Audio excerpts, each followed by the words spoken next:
শান্তির বাজার মডেল বিদ্যালয়ে চুরির ঘটনায় চাঞ্চল্য, সিসি ক্যামেরা, হার্ড ডিস্ক উধাও। শান্তির বাজার শহরে ফের চুরির ঘটনা। বৃহস্পতিবার গভীর রাতে নিশি কুটুম্বের দল চুরি চালায় শহরের প্রাণকেন্দ্রে অবস্থিত শান্তির বাজার মডেল দ্বাদশ শ্রেণী বিদ্যালয়ে।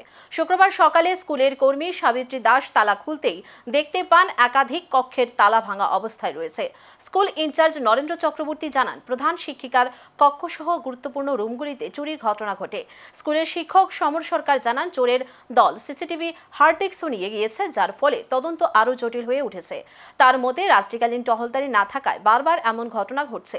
উল্লেখ্য, এর আগেও এই বিদ্যালয়ে চুরির ঘটনা ঘটেছিল, তবে পুলিশ কাউকে আটক করতে পারেনি।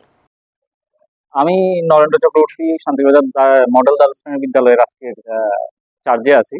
যেহেতু ম্যাডাম আজকে মিটিং এ গেছেন, তো সকালবেলা যখন আমাদের মুরব্বী সাবিত্রী দাস আসেন, তখন প্রথমে নজরে আসে যে ম্যাডামের রুম আর হচ্ছে গিয়ে অফিস রুম, দুটো রুমের তালা ভাঙ্গা এবং দুটো দুটো করে চারটা আলমারি ভাঙ্গা আছে।